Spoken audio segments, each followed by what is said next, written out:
시기적으로 굉장히 여러 가지가 겹쳐 있는 중요한 시기 같습니다. 형식상으로 보자면은 문재인 정부 연수로는 이미 올해 들어오면서 2년 차가 됐지만은 5월 10일 날 임기를 시작했기 때문에 이제 딱 1년을 마감해가는 그런 시점이 되겠고요. 하루 며칠 뒤에 남북 정상회담 관련이 있고 이미 오래전부터 시작이 됐던 6.13 지방선거 앞두고 있는 상황입니다. 계속 고공 지지도 고공 행진해오고 있는 문재인 정부. 최근에 연급 보려운전이 계속 있었죠. 미투 사건에서 여당 쪽 소속 관련된 사람들 많이 나왔고요. 그다음 김기식 금감원장 사태, 바로 지금 현안이 돼 있는 드루킹 사건, 야당 쪽에서는 드루킹 게이트라고까지 얘기하고 있는데 이 사안 어떤 정도의 성격을 가지고 봐야 될지 먼저 전체적인 윤곽 정도 듣겠습니다. 황교안 소장님. 예. 어떤 부분을 네, 드루킹 관련 어느 정도 어떤 사건으로 봐야 될지. 이 정치판에 제가 볼 때는 드루킹이라는 이런 사람이 연결된 부분이요. 2012년에는 민주당이 아마 보좌관으로 이루어진 한 70명 정도의 예. 그 SNS 대응팀을 직접 운영했는데 그때 그 사무실이 털렸잖아요. 그래가지고 그때 이제 단장하고 팀장 2명이 지금 청와대 의전 비서관하는 친구까지 포함해서 이 벌금이 나왔죠. 조모 비서관님. 예. 그래서 아마 2017년에 다시 그 팀을 꾸리는 부분은 이 당에 직속적으로 SNS 대응팀을 꾸리는 것은 상당히 위험하다고 봤을 거고. 예. 그래서 이제 SNS 대응팀을 밖에 이렇게 두는, 그러니까 이 문 팬들로 이렇게 구성을 해서 밖에 꾸리는 쪽으로 이용을 했을 거라고 봐요. 황 수장은 외곽 사조직이다 이렇게 보고 외곽 있군요. 사조직이라 보죠. 그건 민주당뿐만 아니라 예. 어느 당이나 그걸 갖다가 운용을 했을 거라고는 봅니다. 그런데 그건 그냥 단순히 한번 생각해 보세요. 내가 어느 날 이런 팀들을 좀 데리고 있다. 경공모나 무슨 경인선이라는 조직을, 온오프라인 조직을 데리고 있다. 당신한테 찾아가서, 김경수한테 찾아가서 내가 이걸 당신들 온오프라인 돕겠다고 하면 미천도 없고 근본도 없는 사람을 그래라고 해서 서로 간에 이런 거 기사도 좀 띄워보지 하고 이렇게 끌고 가면서 실질적으로 선거 이 경선장에 참가하는 것이 불가능하다고. 나도 정치해봤는데 경선장에서 수백 명을 끌고 이렇게 오는 부분은 사전에 다 보고가 되지요. 어느 조직에서 몇 명, 어느 조직에서 몇 명, 어느 조직에서 몇 명에서 문재인 조직 안에 사적으로 동원할 수 있는 오프라인 인맥들에 대해서 다 보고가 되고 네. 거기에 한해서 숫자를 맞춰가 자리도 배당이 되고 이렇게 되는 거죠. 그렇기 때문에 그는 뭐 아예 김경수가 관리하는 일종의 온 오프라인 조직이다. 네. 그래서 경선 때는 오프라인도 동원해주고 또 실제로 반기문부터 시작을 해서 내부에 이재명, 안희정, 안철수, 홍준표까지 상당히 그 좀 이 대응 라이벌들에 대해서 네. 댓글도 이렇게 조작을 해주는 이런 여론 조작 팀이다. 이건 저는 맞다고 봅니다.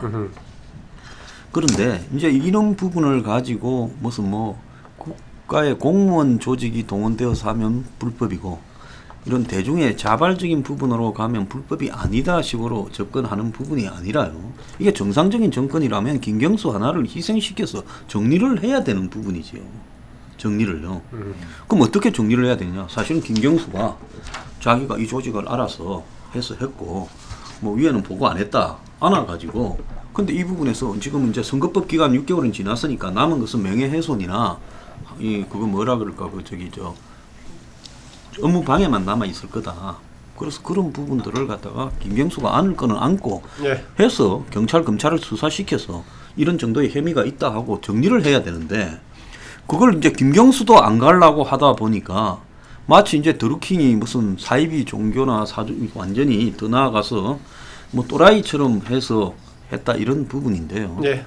그래서 그런 부분이니까 이게 수습이 안 되고 있다 이래 보고 있습니다. 황 소장 그러니까 앞으로 위법성 차원이 아니라고 하더라도 정치적으로 파문은 더 계속 확산될 거다 이렇게 보고 있군요. 지금 위법성이 선거법만 시효가 지났다는 거지 나머지 법적인 문제도 남아 있고요. 예. 그다음에 이거는 계속 굴러갈 거라고 보고 정권은 4월 27일 날 이제 정상회담하면 그걸로 덮으려고 생각하고 있겠죠. 예.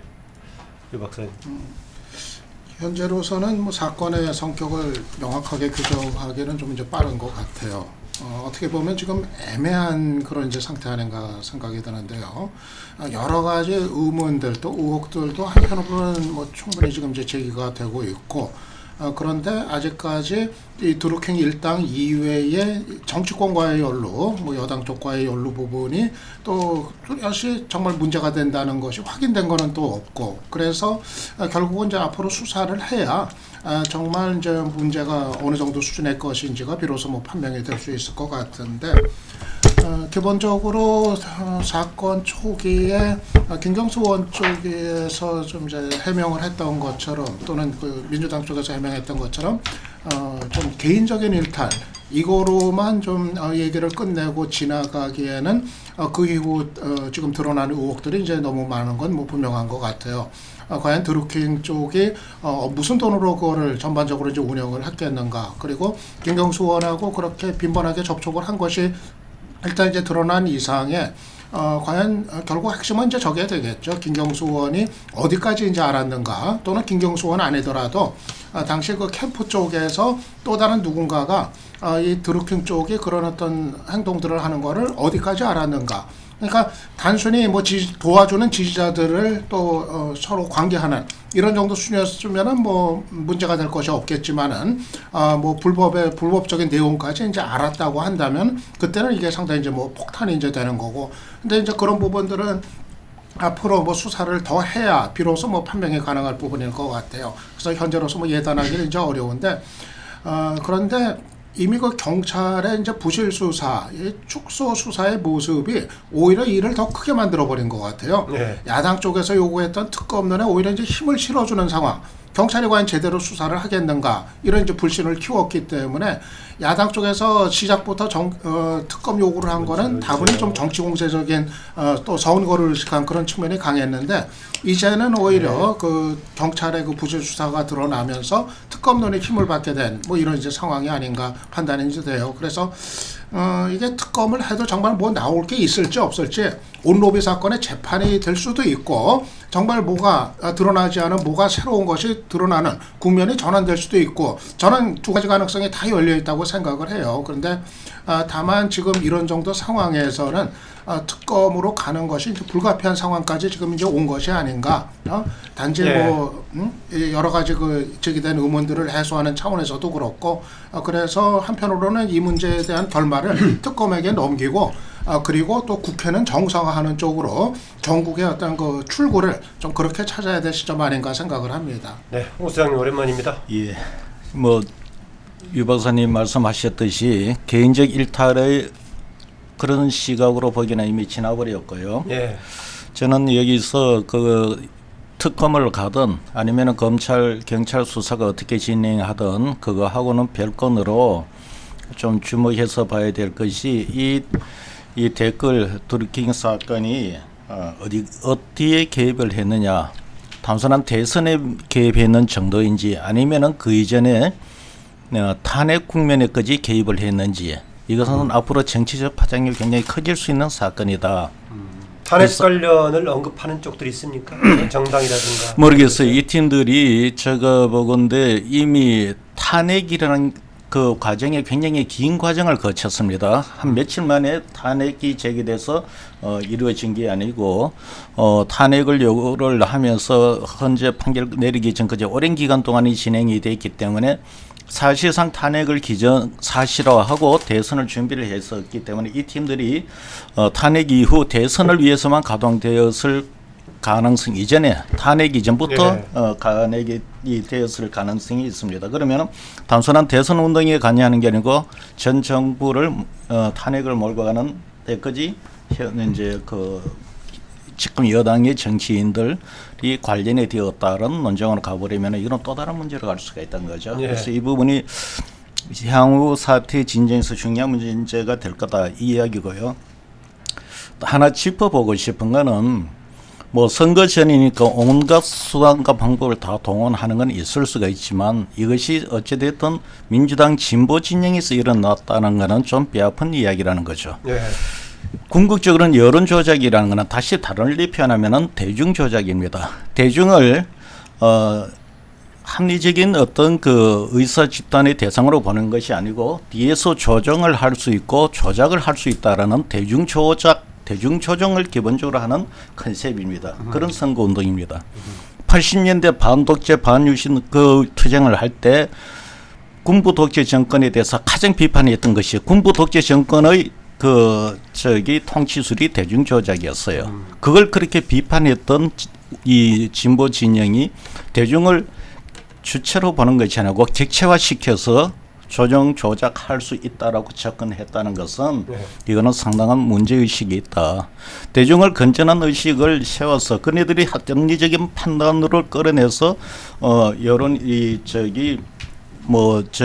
선거든 아니면은 정상적인 여론이들 하는 이런 어떤 그 당당한 모습을 보였어야 되는데 이것은 내가 볼 때는 적어도 과거 이 역사적 전통을 놓고 본다면은 대중조작을 비판했던 예. 진보 여당에서는 민주화 세력에서는 하지 말았어야 될 행위였다. 예. 저는 그렇게 봅니다. 뭐 두 가지 다 강하게 지적해 주셨네요. 지금 이번 대선이라든가 경선 그 이전에 탄핵 국면에서 혹시 뭔가 개입의 여지가 있었다면 문제가 더 복잡해질 거다. 기본적으로 이 민주화 운동을 이어받고 있는 세력에서 민주주의에 대한 인식 자체를 잘못하고 있어서 더 큰 문제다라고까지 지적했습니다. 이게 그 인터넷 여론에 영향을 미칠 정도라면은 이 하나 가지고 됐겠느냐?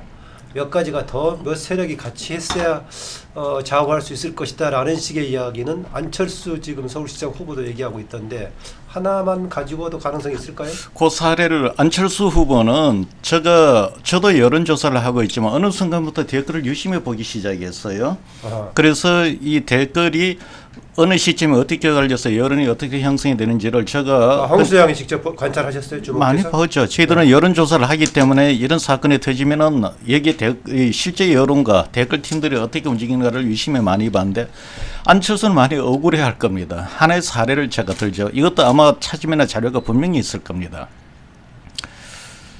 박원순 시장이 처음 시장될 때 아름다운 양보를 이야기가 나오던 시절 사실상 박원순 시장과 안철수 시장 그 후보가 둘 다 그 당시는 후보였는데 거론됐던 인물이었는데 예.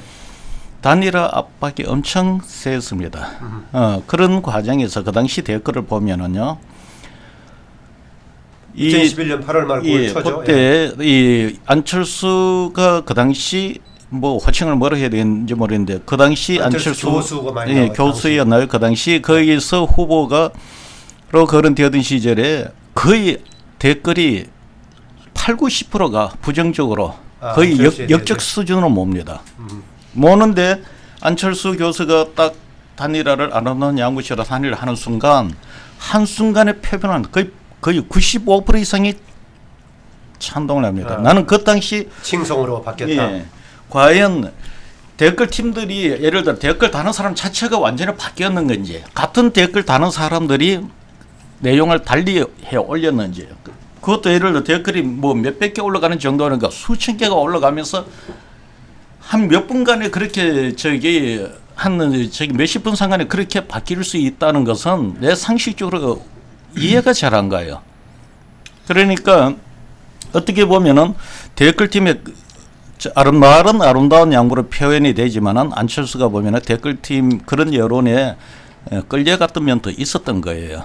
그러니까 그런 것을 정치인으로서는 뭐 객관적인 자료는 내놓을 수는 없겠지만은 뭔가가 항상 그런 압박을 받았을 테니 안철수 입장에서는 그런 부분에 대해서 상당히 지금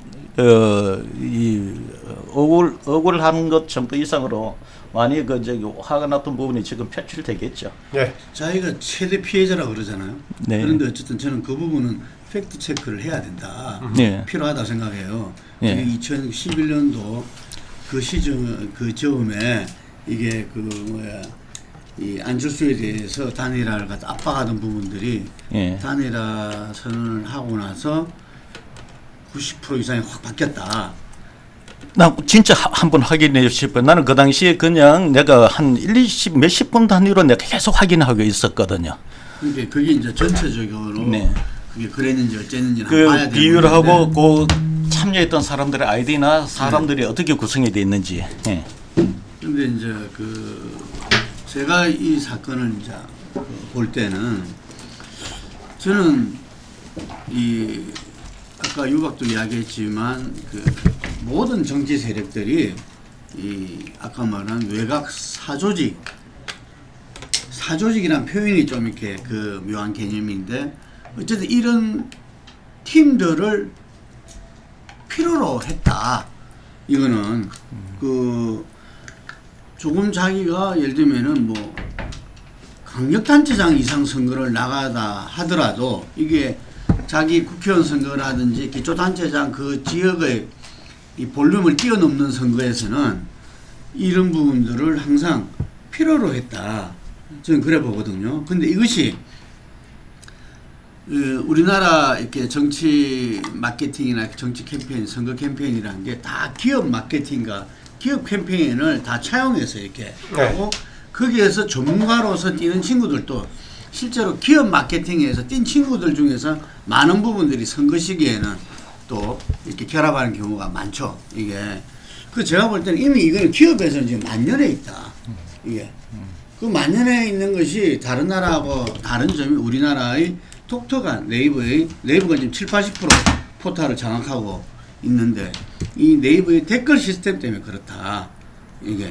이게 댓글이 추천수가 많아지고 예를 들면은 그럼에 따라서 이것이 베스트 댓글이 되고 이것이 또 언론에 기사가 되면서 이런 악순환이 계속되기 때문에 누가 보더라도 이것은 조작의 여론 조작, 대중 조작의 유혹을 느낄 수밖에 없다는 거예요. 이게 지금 뭐 엔간한 중견기업 이상은 자기들이 새로운 상품을 출시한다든지 기업 이미지 제고를 위해서 이런 팀을 안 가동하는 데가 없어요. 예. 제가 그쪽 친구들 이야기를 들어보면은 그리고 그 부분들이 많은 부분들이 정치 쪽에 이렇게 그 시기를 타면서 오파가 오죠. 드루킹하고는 좀 다른 차원이라고 보는데 저는 본질적인 문제가 거기에 있기 때문에 이 부분에 이 차제에 네이버의 댓글 시스템은 폐지돼야 된다. 네. 최소한 실명화돼야 된다. 이래 보는데 그렇게 일상적인 것들을 두고 혹시 그러면은 김어준이 이것을 음모론적인 관점에서 문제를 제기하니까 문제가 커졌다라고도 볼 수 있을까요? 그러면은? 근데 제가 볼 때는 이제 김어준 총수라든지 이런 사람들은 너무나 이 세계를 잘 알고 있다는 거죠. 자기들도 그게 한 유형이라고 봅니까 그러면? 크게 보면은 한 유행이라고 봐요. 거기에서 어떤 이 팟캐스트를 통해서 이게 이제 다양한 유통 경로로서 이것을 이렇게 이 여론을 진작시키잖아요. 예. 그래서 그것을 한 이은재 기자 그 중간 제목으로 뽑아주세요. 김능구 대표 드루킹의 한 유형 김어준 이렇게. 근데 제가 볼 때 지금 이 부분이 우리 현재의 선거법상 인터넷 SNS는 거의 그 본인이 자발적이면은 무한한 그 선거 운동을 갖다가 이 보장하고 있어요. 이게 그런 측면에서 아까 이야기한 대로 이게 그 어떤 공무원 조직을 활용했냐, 공무원은 선거 운동 할 수 없는 존재들이니까 그거하고 민간에서 어떤 했냐는 천양지차입니다. 굉장한 차이가 난다. 이게 그렇기 때문에 저는 아까 말한 대로 법리적으로 보면은 뭐 이렇게 명예훼손이나 업무방해로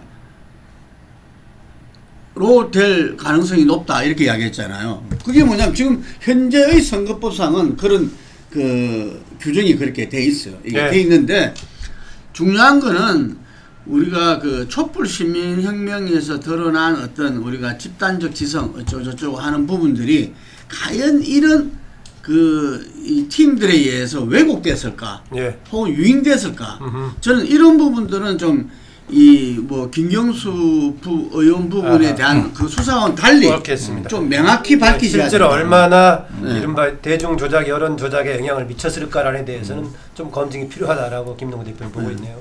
저는 좀 원론적인 수준에서 좀 이야기를 하고 싶은데요. 그다음에 사실 민주주의에서 댓글의 이 기능은 공론의 장입니다.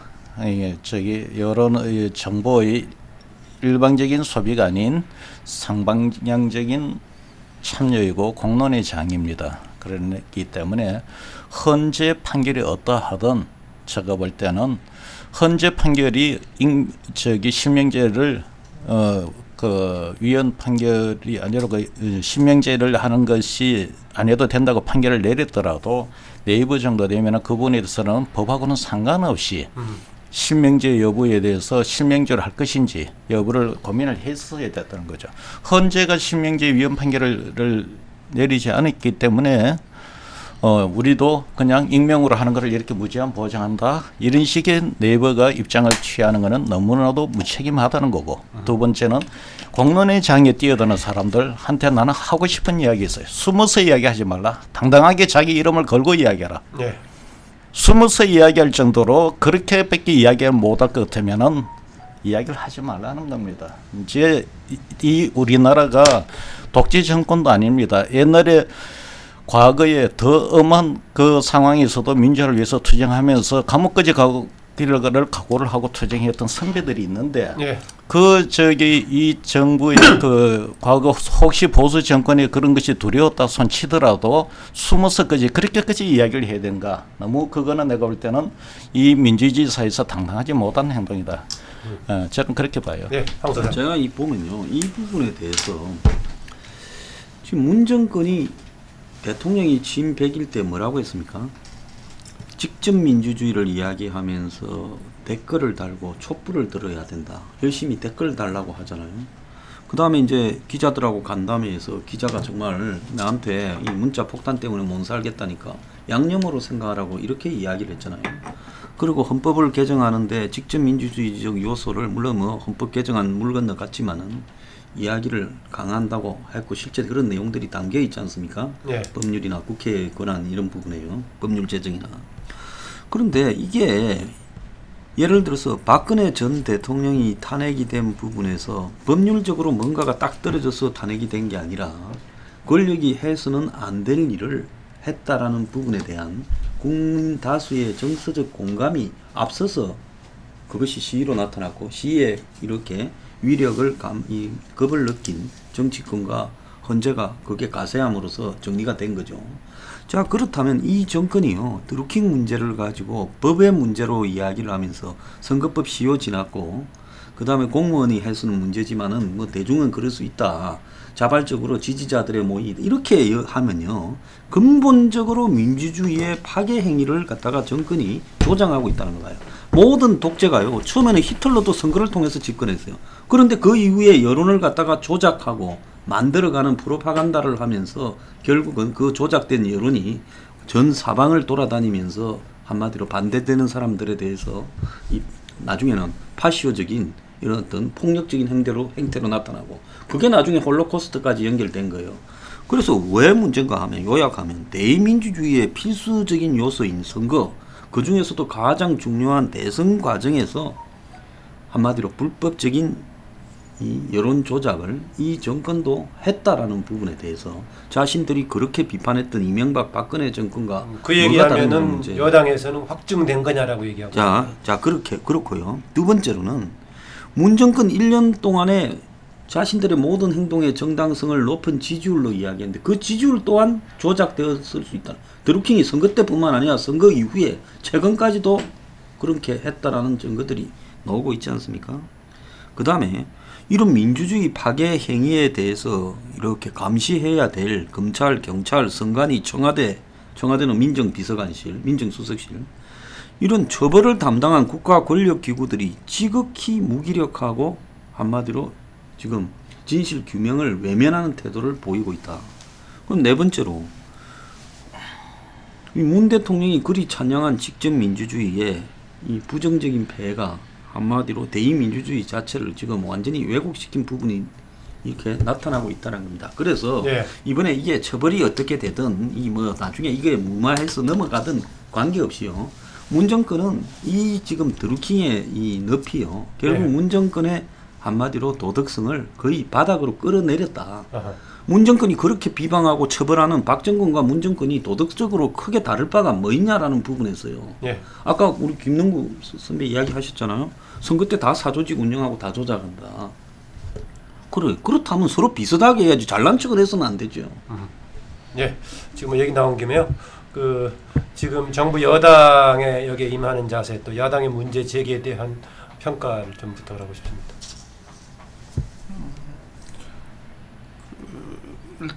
일단 지금 야 3당이 특검 법안을 뭐 공동으로 지금 이제 발의를 했단 말입니다. 네.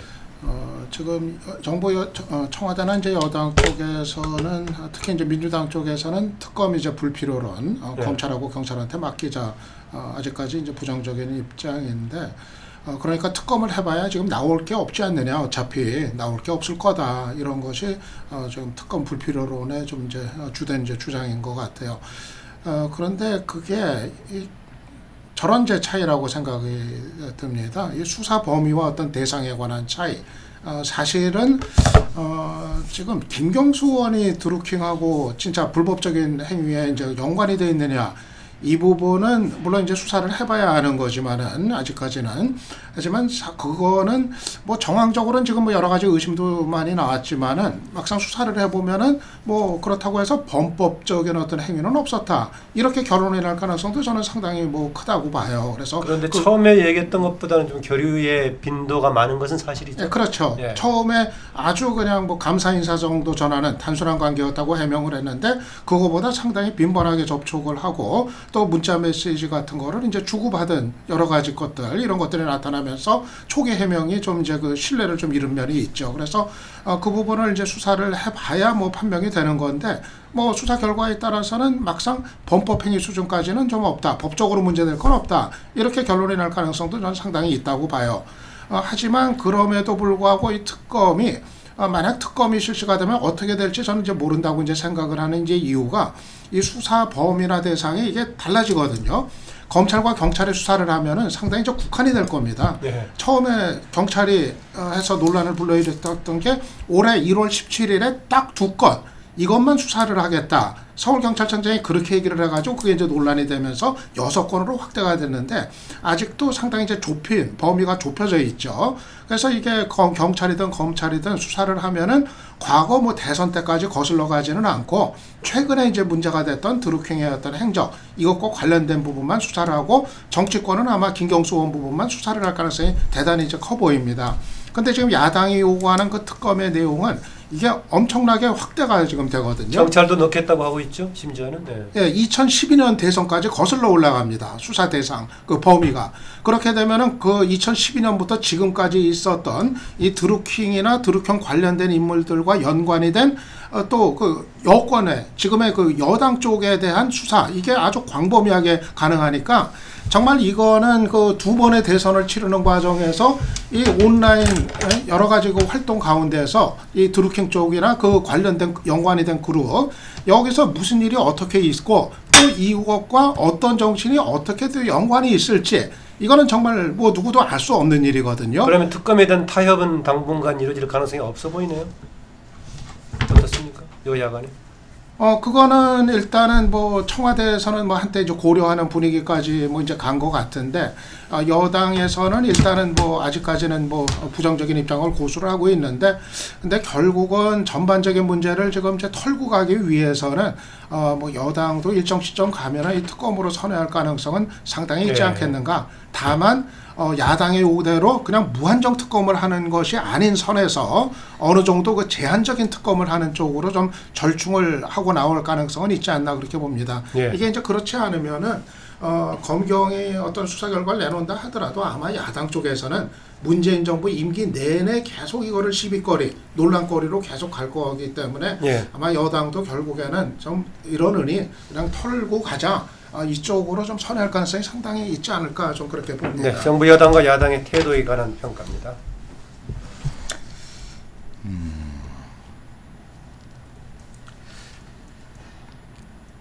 지금 이 문제와 관련해서 뭐 정치적인 이런 사건이 생기면 항상 당리당략 전략적 차원에서 접근하는 것이 지금까지 뭐 다 봐왔던 모양인데 민주당이 저는 민주당을 이를 보면서 느끼는 게 이 사건의 어떤 파장이나 이 중요성을 어떻게 보면 너무 잘 알고 있는 건지 아니면은 너무 이거를 과소평가하는 건지 둘 중에 하나가 아닌가. 과소평가를 한다는 것은 현 문재인 대통령의 높은 지지율 그거 하나만으로 정당 지지율, 집권 선거판의 진의 판세까지 영향을 미치기 때문에 그 지지율로만으로도 이 사안을 눌러버릴 수가 있다라는 전략적 판단을 하는 것 같은 면이 있다. 이거는 이제 민주당 당 쪽을 이야기하는 거고요. 예. 반면 이의 사건을 너무 잘 알고 있다는 시각에서 놓고 본다면 이 사건의 이 특검을 가든 이것이 정확히 나눠서 이 규명이 됐을 때 커지는 그 정치적 파장이 엄청날 수 있다는 것, 그거를 아주 잘 안다는 그런 취지죠. 그래서 제가 볼 때 아마 어떻게 보면 덮을 수도 있다는 문재인 대통령의 한국당에서는 폭발력이 있는 사안이다 그렇게 보고 있는 거죠. 보기 때문에 제가 볼 때는 문재인 대통령의 높은 지지율로 이거를 덮으려고 든다면은 나중에 궁극에 가서는 더 큰 데미지를 입을 수가 있는 사안이어서 예. 제가 볼 때는 이 부분은 어떤 형태로든 규명을 빨리 하는 것이 좋다. 이렇게 제가 말씀드리고요. 예. 딱 하나 요거 법적인 문제 하나만 말씀드릴게요. 실명제에 대해서 위헌으로 나왔지만 15년도에 보면은 선거 운동 기간 동안만큼은 실명제를 하라는 또 헌재 판결이 있습니다. 헌재도 사실 이 문제 관련해서 실명제는 위헌이라고는 보지만 분명히 선거 상황에서는 정치적으로 선거에 영향을 미칠 수 있다고도 보고 있는 겁니다. 그래서 헌재에서도 이 문제에 대해서는 뭐 판결은 내려서도 이거는 앞으로 어떻게 이 실명제가 향후 판결이 나오면 어떻게 나올지도 모를 수 있는 사안이다 이래 보여집니다. 네. 정부 여당과 야당의 문제 제기 방식에 대한 평가 전망입니다. 제가 볼 때 지금 야3당이 함께 특검법을 발의했는데 이 부분이 여당이 지금은 원칙적인 입장에서 긍정 수사 후 이렇게 그 특검은 판단할 문제다 하고 있지만 지금 국회가 4월 국회가 거의 뭐 아무것도 없이 이렇게 문은 열었지만 아무 진행도 없이 지금 문을 닫게 돼 있잖아요. 예. 근데 그 이후에 5월 임시국회를 연다 했을 때 저는 그냥 마냥 국회를 지금 이제 이 공전 상태에 둘 수는 없을 것이다. 이 정부 여당이. 그래서 이 금방 이와 이야기한 대로 특검의 이렇게 좀 조정, 야당이 내놓은 특검 법안에 대한 어떤 조정 이후에 특검을 받을 가능성이 높다. 이렇게 생각이 들거든요. 그리고 그렇게 하더라도 준비 기간만 하는데도 거의 지방선거는 지나갈 수 있는 거고 이런 건데 하여튼 이 문제가 어떤 면에서는 우리 민주주의 자체에서 저는 큰 위기고 또 이 문제를 그런 관점에서 여야 정치인들 뿐만 아니라 모두가 지혜를 모아서 풀어야 될 문제다 이렇게 봅니다. 금방 말씀하신 그 실명제 이렇게 위원 과연 이게 익명의 민주주의가 바람직한가?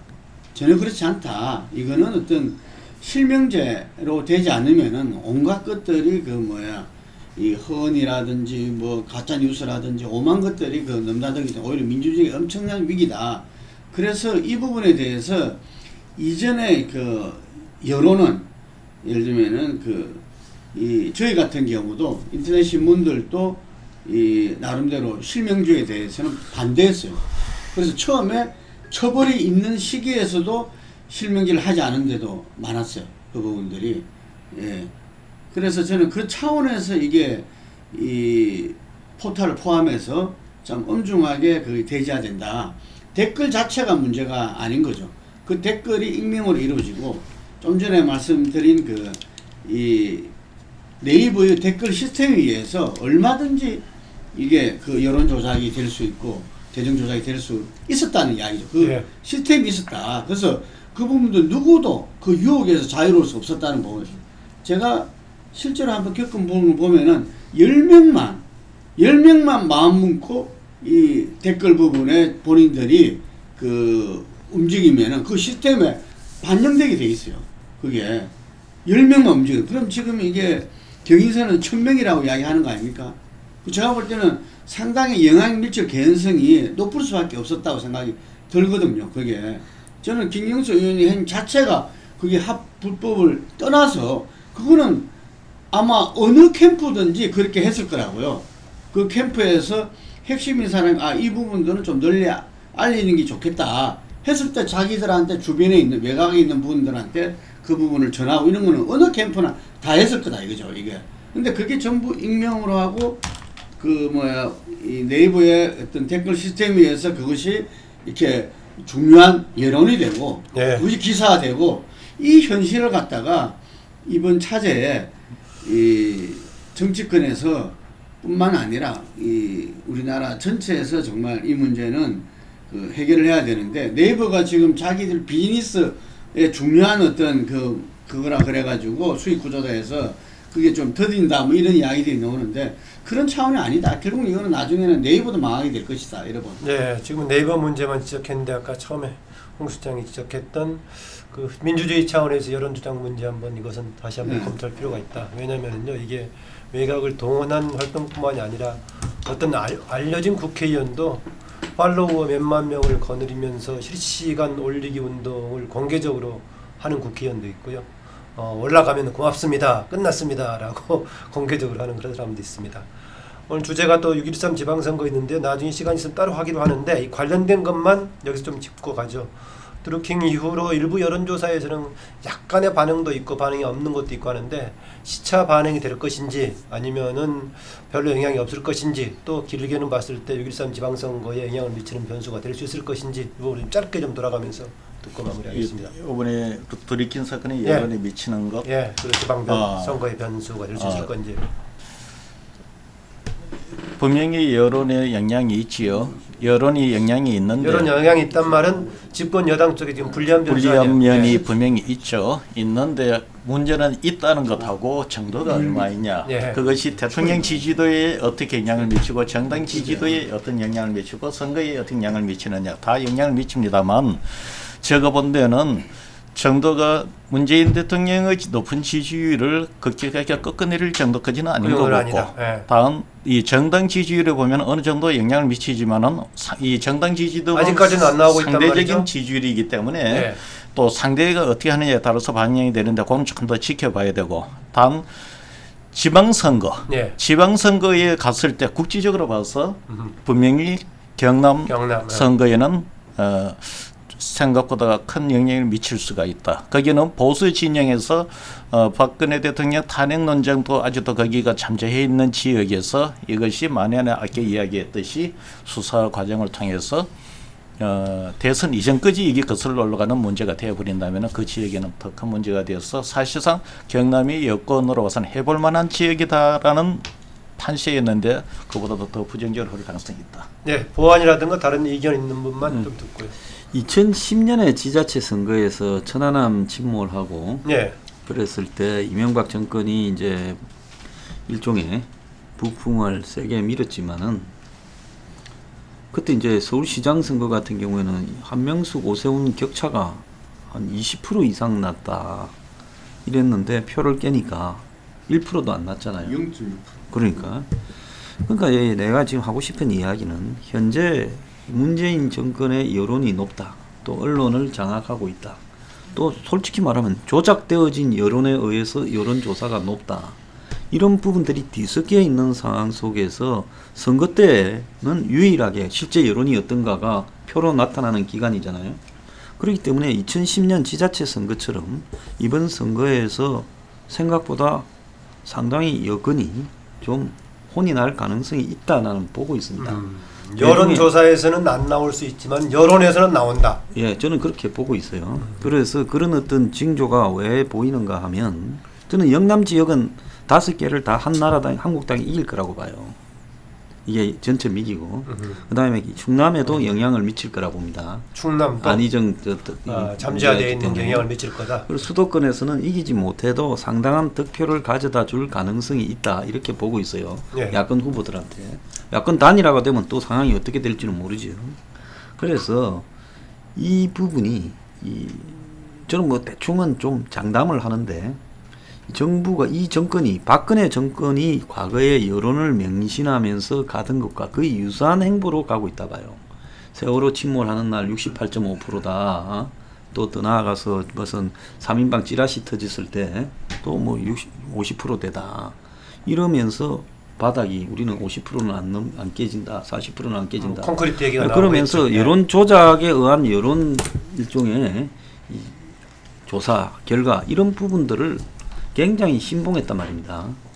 그런데 그런 여론조사가 어느 한순간에 완전히 무너질 수 있듯이 이 정권이 이런 식으로 이 문제를 털 거는 털어주고 이 정리할 거는 정리해주고 가야 되죠. 그런데 홍수당 얘기했다시피 상대적인 것이기 때문에 야당이 정지하지 않아도 그게 될 아니 거니까. 저쪽에 빗자루를 세워놔도 가버릴 수 있죠. 그럴 수 있다. 네, 그거는 노무현 정권 때는 무슨 상대가 강해서 갔나요? 그러니까 그렇게 될 수 있다. 네. 분위기에는 뭐 적지 않은 영향을 줄 거는 뭐 이제 분명한데 그렇다고 해서 이제 드루킹 사건이 문재인 대통령의 높은 지지율을 꺾을 정도의 파괴력을 갖지는 당장은 못하지 않겠나 그렇게 이제 내다봅니다. 이 지방선거의 성격이라는 것 자체가 이제 그런 점도 있고 또 앞으로 지금 예정된 일정이 뭐 남북 정상회담이라든가 북미 정상회담 이런 거로 아주 숨가쁘게 돌아가는 그런 일정을 감안했을 때 이런 정치적인 의혹 사건이 지방선거에서 뭐 판세를 뒤집을 정도의 파괴력을 갖기는 좀 어렵지 않겠나 그렇게 이제 판단이 되고요. 다만 앞으로 전개되는 그 수사의 추이가 좀 저는 저런 점은 영향을 줄 것 같아요. 앞으로 뭐 검경의 그 수사에서 뭐 새로운 것이 더 드러나는 게 뭐 있다든가 뭐 이런 것이 있을 경우 아무래도 그 자유한국당 지지층의 어떤 결집의 효과 이런 거는 뭐 충분히 내다볼 수 있지 않. 이미 그거는 좀 진행이 어느 정도 또 되고 있다고 이제 보거든요.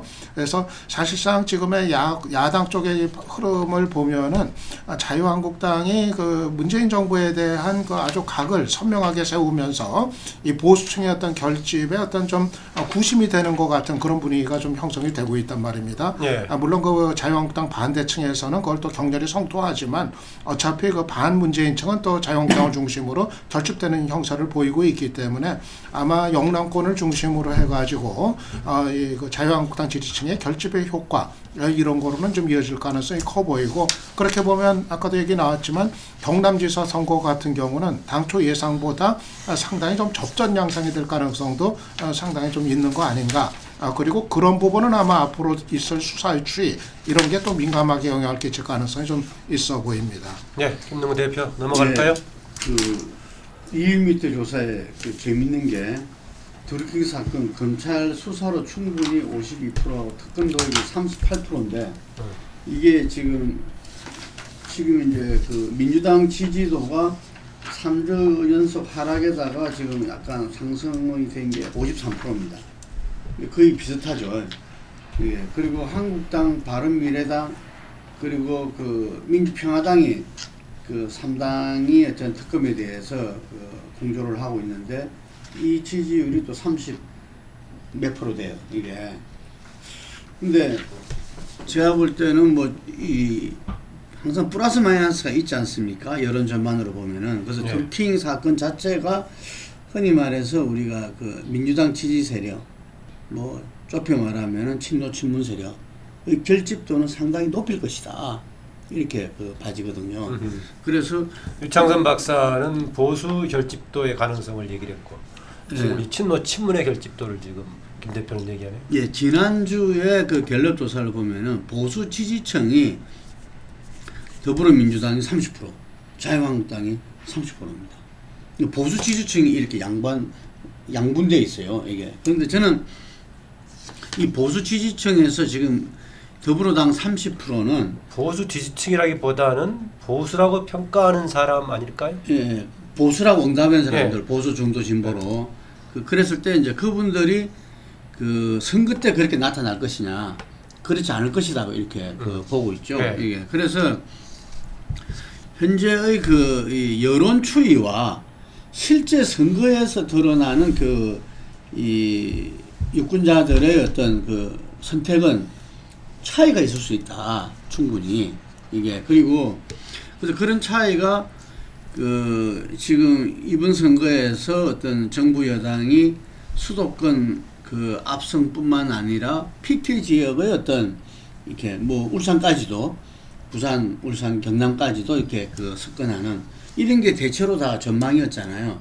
현재 여론 그 조사에서 나타난 지지도도 뭐 10% 이상 PK 지역도 그렇게 나오고 있습니다. 근데 이 부분들이 변화 가능성은 저는 있다고 봅니다. 네. 이 변화 가능성이 있는데 이게 어디까지 변화가 될 것인가 이런 부분에서 또한 나중에 선거할 때 나오겠지만 어떤 선거 연대라든지 보수 야당의 어떤 이런 부분들이 전국적 역할을 할 수도 있고 이 드루킹 부분이 예를 들면 우리가 국정원 사이버 댓글 조작 사건과 유사한 양상으로서 당에서 조직적 체계적으로 이 부분들을 관리하고 비용도 됐다. 뭐 이런 부분들이 드러나면은 저는 그 직격탄을 받을 것이다. 이런 생각이 들지만 예. 그렇지 않는다면은 이것의 그 영향은 이렇게 제한적일 수밖에 없다. 여러분. 예. 오늘 뭐 할 얘기가 많아서 일단 여기서 이거 마무리하기로 하고요.